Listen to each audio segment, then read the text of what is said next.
What's up, YouTube? Welcome back to the channel. If you're new, you know what to do. Subscribe, like, share, thumbs up, you know.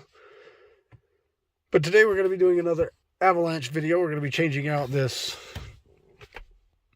gauges, the dash clusters. They haven't been working. They've been working lately, but they get a chance. Every once in a while they just quit working for like a week at a time. GM has a thing about clusters going bad, so I figured that's what's wrong with it. I just got a factory one, so we're gonna throw that in. Seems like every time I go on like a long trip, it dies and all I can see are zeros.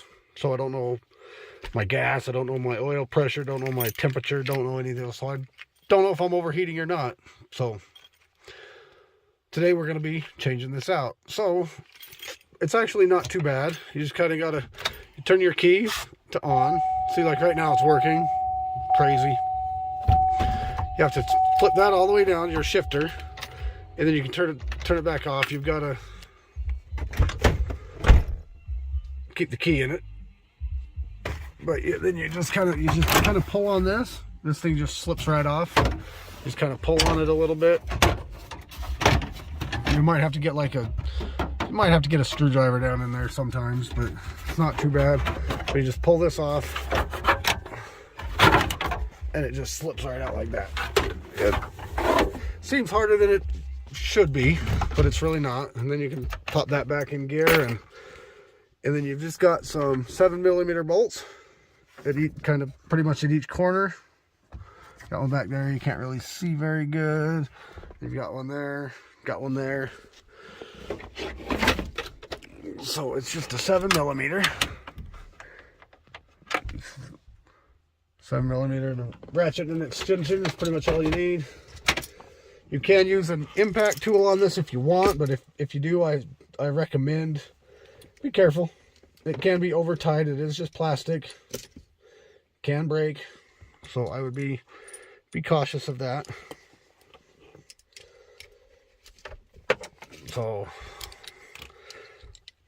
I didn't know how to set up my tripod in here, so I'm working one-handed, so you'll have to kind of bear with me here. There we go. But anyway, it's just those 4 screws. I'll burn those out real quick, and then I will come right back and show you from there. Okay, so I got those screws out, like I said, just 4 of them. You just need I just use a kind of a long extension and a 7mm and just a little hand ratchet. Like I said, you can use power tools, a little impact. Just be careful putting it back in because it can get, it's just small. It can break. You have to pull this down again just to get that out of there. Let's see, it's kind of plugged in. It's kind of tight to get out of there with that plug-in in there. And I might need 2 hands. There's a plug on the very top. So basically, once you get it to that point, you got to just pull it out. You've just got one little plug that plugs in right here on the top of it. Just one plug right there. But I might need 2 hands again to dig it out because it's feeling like it's pretty tight in there with that plug. So I might need to get both my hands up in there.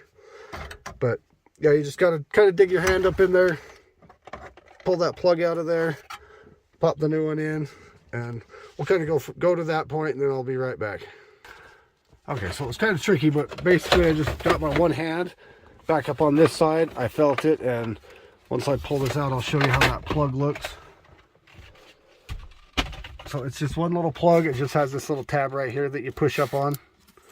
Right there, you just got to push right there. If you can get your hand back behind it, push on that. So it doesn't give you a lot of room. I don't know if mine's just been tucked back in there so far that it's not allowing me the room, but it looks like it should be able to pull out of there a little bit. What if they had this dash out at one point doing something and didn't leave me with a whole lot of room to work? I wonder if that's the case. Not thinking there's any wiring problems. Hopefully not, because I don't want to take all this apart to check that out, but it works most of the time. To give you that information, it works most of the time. So I'm going to plug this new one back in. and pop it back in and see if it works. I'm going to test it before I actually bolt it all back in, just to see if it works before I have to take it all apart. So I'll just get it in there, plug it in, make sure it all works, and be right back. Okay, so I got it plugged back in, everything. I heard it make some noise as soon as I plugged it in, but I don't have the key turned. But anyway, it's got these little tabs right here that you kind of put it down into on both sides. Sorry about that. Hit the stop button. Sorry about that. I was over here, but anyway, it has these little tabs right here that you just kind of can push that in. But anyway, let's grab my key and let's do the startup key test and see what happens. Looks like everything's working. Kind of dim lighting.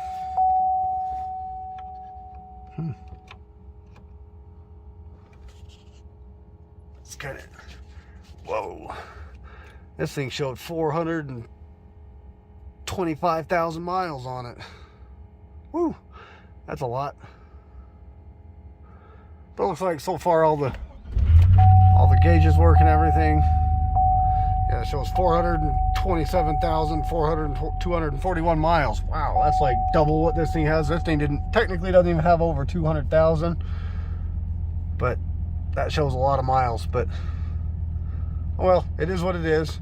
Check engine lights, a mass airflow sensor. I got to change that out. But my other one didn't have the park reverse neutral drive and all that on it. Let's see if these work here. See, the steering wheel buttons don't work. I don't like that part of it.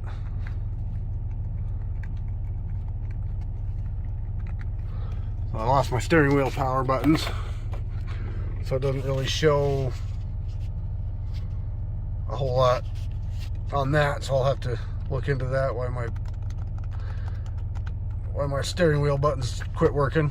I don't know, maybe this one didn't have the steering wheel controls or something in it, but maybe I'll have to look into it and find out what the heck. See if it lights up when the lights are on. Yep, it lights up. At least half of it does. That half doesn't look like it's lighting up, but this half over here lights up. Looks like half the lights work. RPM doesn't look like it's working. Well, it's light outside, so maybe, I don't know, we'll have to see when we get a little deeper into it. Maybe I'll see what I can find out on this one and find out why it quits working. But it's got that little top plug piece right there. I don't know what that's all about, but maybe I'll take this apart. But anyway, that's how you change it. And then you just gotta just turn your key, and then to plug it back in, usually put your steering wheel down all the way, this, and then you just kind of pop this back in place behind all that, behind your shifter, behind your keys, behind all that. You just drop it down in place behind all that stuff. It's kind of like that, and then you just pop it back in place, pop it in just by hand like so, and there you have it. That's how you change out a dash. I do have some things on here that I don't like, how the steering wheel buttons don't work, so I can't see like other things. All I can see is half a million miles on the dash, which not a big fan of that. Doubling the mileage I went. But I guess as long as the gauges work, that was my main concern, was the gauges, so I can see where I'm at on my oil pressures. But I usually like to run down here to tell me how many miles I can go on the gas I have left. But the steering wheel lights are not working. My steering wheel buttons are not working. Still have the radio ones, but this one here doesn't work.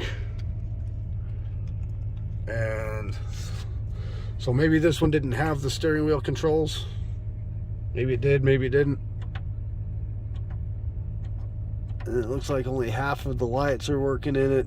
It says it was rebuilt and has fully lifetime warranty, so maybe I can get a hold of the people and let them know what the heck's going on with it, and maybe they can fix it and send it back. Fix it and send me another one, or send me another one, I'll send this back to them or something. But anyway, that's not the point of this video. The point of this video is just to show you how to change it. It wasn't about the problem I'm having with it, but I did get it off of eBay. It's they fully guarantee it, lifetime warranty, but we'll have to see how that works.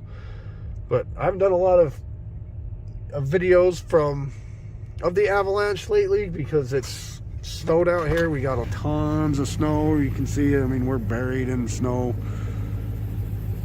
There's that little car over there that's like just covered. You can hardly even tell there's a car there. So we're buried in snow. So I haven't done a whole lot of Avalanche videos, but there are more to come. I just figured this would be a good one, but again, not too happy with the piece I got, but again, that's not part of the video. Anyway, starting to ramble.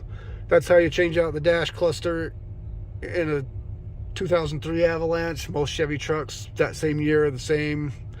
The dash itself might be different. You'll have to do your research, make sure you get the right one for your truck. But most of the trucks this year range, late 90s, early 2000s, they all have the same kind of bezel that goes around it. It just pops off, no problem.